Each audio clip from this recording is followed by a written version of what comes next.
આજે હું તમને રવાના ઢોકળા બનાવતા શીખવાડીશ। રવાના ઢોકળા બનાવવા માટે આપણે જોઈશે 1 કપ રવો, અડધો કપ દહીં, 1 ચમચી આદુ મરચાંની પેસ્ટ, 1 ચમચી મીઠું, 5 ચમચી સોડા અને 5 ચમચી લીંબુના ફૂલ અને એના માટે જોઈશે 1 કપ પાણી। તો ચાલો આપણે રવાના ઢોકળા બનાવવાની શરૂઆત કરીએ। સૌપ્રથમ આપણે એક બાઉલમાં 1 કપ રવો, અડધો કપ દહીં, 1 ચમચી મીઠું અને આદુ મરચાં લસણની પેસ્ટ આપણે એડ કરી દેવાની છે। બધું પછી સરસ રીતે મિક્સ કરી દેવાનું છે। રવો હોય એ દહીંમાં પલળે પછી થોડો ફૂલતો હોય છે, એટલે 1 કપ આપણે રવો લીધો હોય તો આપણે 1 કપ પાણી લેવાનું હોય છે।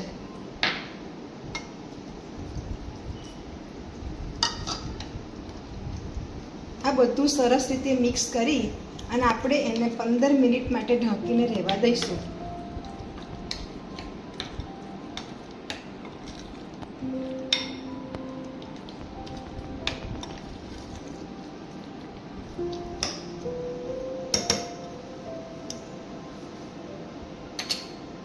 દસ મિનિટ પછી આપણે જોઈએ કે રવો આવો થોડો ફૂલીને તૈયાર થઈ ગયો હોય છે।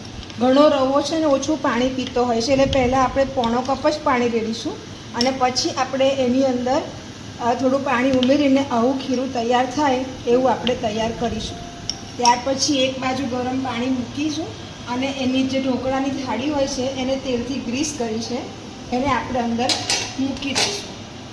હવે આપણે જે લીંબુના ફૂલ લીધા હતા એને આપણે અંદર એડ કરી દઈશું। એની ઉપર આપણે આ ખાવાનો સોડા આવે છે અડધી ચમચી એ લીધો છે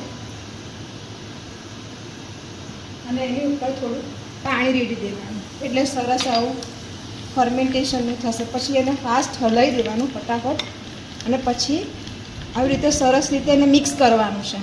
તમે જુઓ છો કે ખીરું આખું ફૂલીને તૈયાર થઈ ગયું છે।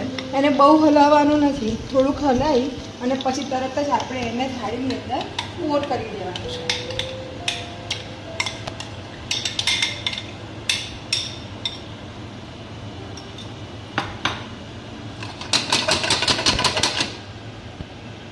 પછી આપણે એને ઢાંકી દઈશું।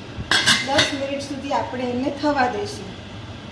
10 મિનિટ પછી આપણે કુકર ખોલીને જોવાનું કે ઢોકળા સરસ કરીને તૈયાર થયા છે કે નહીં, એટલે ચપ્પુ મારીને આપણે ચેક કરવાનું। જો ચપ્પા પર ચોંટે તો સમજવાનું કે કાચું છે, આ સરસ રીતે ચડી ગયું છે, એ આપણને ખબર પડે।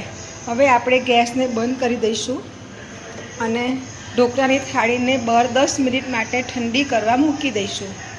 10 મિનિટ પછી જોશો કે ઢોકળા એકદમ સરસ તૈયાર થઈ ગયા છે, થાળી ઠંડી થઈ ગઈ છે। હવે આપણે એને કાપા પાડી દઈશું। તમે એને ડાયમંડ શેપમાં કે સ્ક્વેર શેપમાં તમને ગમે એ શેપમાં કાપી શકો છો। અમારા ઘરે સ્ક્વેર શેપમાં ખવાય છે એટલે મેં સ્ક્વેર શેપના કાપ્યા છે। તમે જુઓ છો કે ઢોકળા કેટલા સરસ પોચા અને જાળીવાળા થયા છે।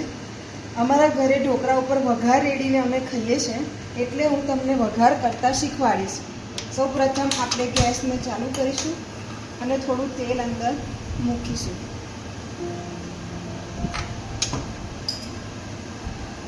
બસ તેલ ગરમ થઈ જાય એટલે એની અંદર આપણે રઈ નાખીશું।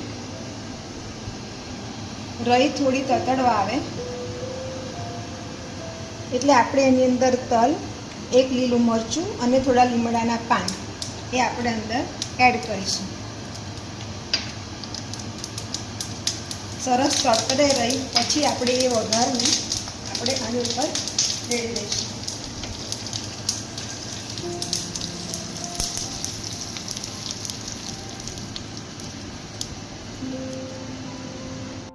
વઘાર કર્યા પછી ઢોકળા બહુ જ સરસ લાગે છે અને એનો ટેસ્ટ એકદમ ફાઇન લાગે છે।